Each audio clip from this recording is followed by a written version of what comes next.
नमस्कार जी, मैं मंजू। बादाम का ये इतना बड़ा पौधा जो ट्रांसप्लांट कैसे करना, तो मैं बरसात में करना चाहती थी बट मैं कर नहीं पाई। तो सोचा कि चलो अभी कर ही देती हूँ। तो ये देखिए इतना बड़ा इसकी जो है पूरी 15 बाई 15 का बैग है, ये ग्रो बैग है। तो कुछ काम मैंने कल किया था क्योंकि धूप बहुत तेज़ गर्मी पड़ रही है। तो ये सोच रहे होंगे आपने क्या किया। तो ये कंडम जो मैंने बैग रखे हैं, जो नगर निगम वाले रोज़ कूड़ा लेने आते हैं, तो उनको दूंगी। तो ये इससे मैंने इसको ढक दिया था कि इसकी रूट्स को धूप ना लगे। तो इस तरह से इस बैग में मैंने ये जो रूट्स इसकी दिख रही हैं, ये देखा होगा, ये रूट्स दिख रही हैं ना, तो इसलिए मैंने ढक दिया था। तो इसमें कई सारे और भी पौधे निकल आए थे, जैसे ये एक सिलोशिया का निकला होता, फूल आने वाले थे। ये देखिए ये फूल आने वाले थे, तो मैंने निकाल दिया फिर इसको भी।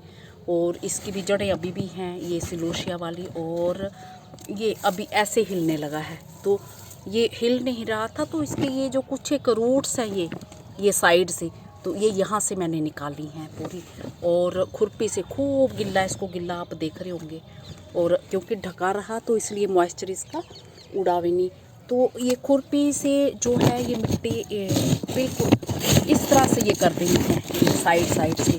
और कोशिश करनी है कि काफ़ी सारी मिट्टी के साथ जो जैसे रूट बॉल बंधा हुआ होता है ना, उस तरह से आए, इस तरह से ये कर देनी है। तो मुझे अकेले करने में ये एक तरफ ये मोबाइल पकड़ा है, मुझे बड़ा मुश्किल लग रहा है। फिर भी मैं कोशिश कर रही हूँ आपको दिखाने की कि थोड़ी बहुत रूट्स जो डैमेज हो जाए कोई बात नहीं, पर ज़्यादा नहीं होनी चाहिए। तो ये साइड साइड से ऐसे मिट्टी हटा देनी है, रूट्स ये निकाल लेनी है। और फिर जो आसपास के पौधे भी निकालने। और अभी ये ऐसे हिलना शुरू हो गया, तो मैंने सोचा थोड़ा, अभी भी बहुत ज़्यादा सख्त है, ये देखो खींचा नहीं जा रहा, बिल्कुल भी नहीं खींचा जा रहा। तो थोड़ी सी मिट्टी मैं साइड से लूज़ करती हूँ, फिर मैं दिखाती हूँ आपको लूज़ करके ना। तो मैंने उस ग्रो बैग की थोड़ी सी मिट्टी जो ऊपर से खोद दी है, निकाल के यहाँ डाल दी है, नीचे कटिंग शटिंग डाल दी है।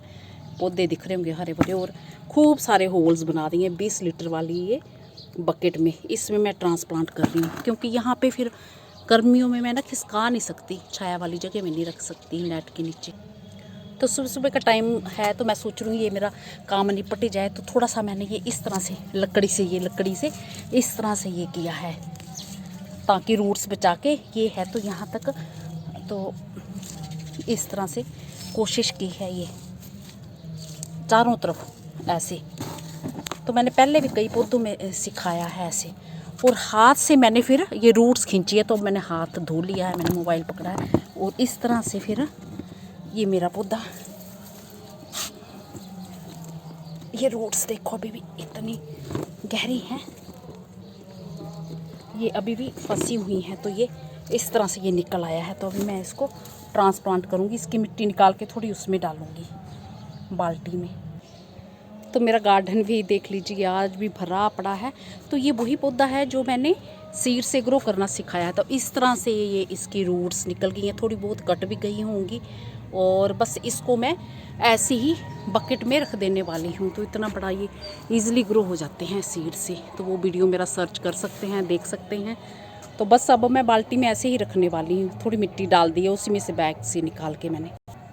तो मैंने ये मिट्टी थोड़ी सी डाल दी उसी बैग की, और बाद में देखती रहूँगी खाद वगैरह। फ़िलहाल तो मुझे सिर्फ इसे शिफ्ट करना था, इसमें यही मेरा ज़्यादा मतलब था मुझे कि इसमें हो जाए।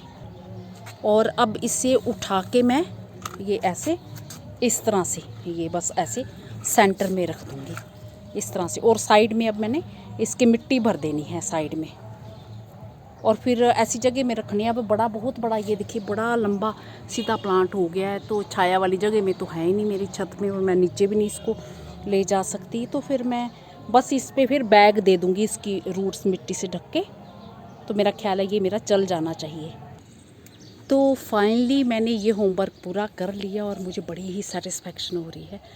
तो मेरे ये येलो टिकोमा के फ्लावर्स देखो कितने खूबसूरत लग रहे हैं। तो बड़े दिनों से मेरे सिर पे बोझ था कि मुझे करना है, आज करूँगी कल करूँगी, पर आज हो ही गया।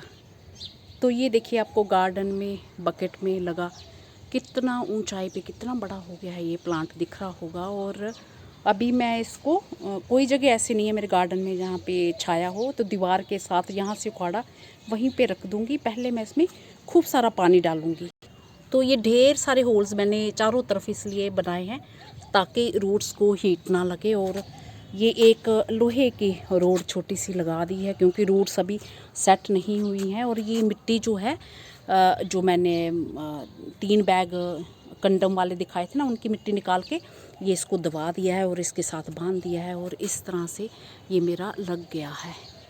और अभी मैं इसमें खूब सारा पानी दे दूँगी और फिर इसको ऊपर से जैसे बैग वो कंडम वाले रखे थे ना, वही उसी से ढक दूँगी ताकि हीट वगैरह ज़्यादा ना अंदर सीधी धूप ना पहुँचे रूट्स में। वैसे तो मैंने दबा दी है और मिट्टी बैठेगी भी, और जो नीचे वो कटिंग शटिंग डाली है वो भी तो फिर वो नीचे वो बैठनी है।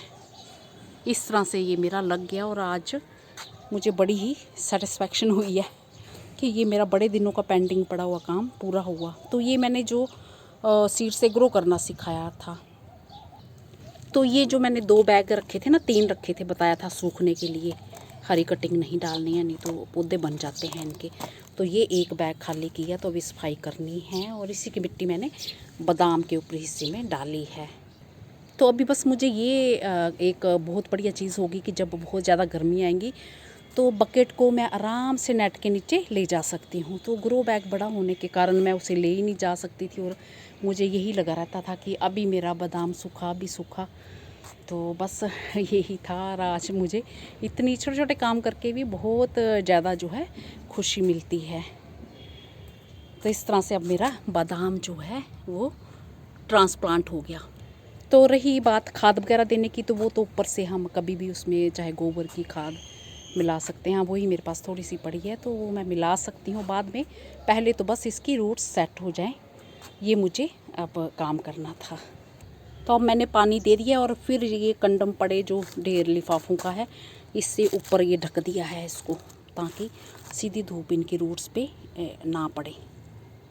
जाते जाते एनुअल क्रिसैंथेमम के पौधों का ये अपडेट जो देख लेते हैं। सीडलिंग जो मेरी तैयार हुई है, और डायमोर्फिथिका के बारे में पूछा, वो भी दिखाती हूँ। तो 3 तारीख को जो मैंने डायमोर्फिथिका ग्रो किए थे, बहुत सारे 8 तरह के किए थे, तो वो भी दिखाती हूँ। वो 2 दिन पहले जो है जर्मिनेशन उनकी स्टार्ट हो चुकी है और कंप्लीट नहीं हुई है। तो इस तरह के बड़े बड़े पौधे हैं, इनके नीचे मैंने गमला रखा हुआ है। तो दिखाती हूँ मैं, ये निकाल के ऐसे ये रखा है, तो ये डायमोर्फिथिका के ये निकलना ये स्टार्ट हो गए। ये दिख रहे होंगे आपको, ये सब ये तो ये परसों से निकलना स्टार्ट हुए हैं। 3 तारीख को ग्रो किए थे, 6 से निकलना ये पूरे निकल रहे हैं। ये अभी कंप्लीट नहीं हुई है जर्मिनेशन इनकी, ये सब निकल रहे हैं। ये देखिए ये सब ये तो किसी ने पूछा था तो मैंने कहा कोई कितने टाइम लेता है, कोई कितना टाइम लेता है। और फिर मैंने 2 गमलों के बीच में इसको ऐसे रख दिया ताकि छाया मिले।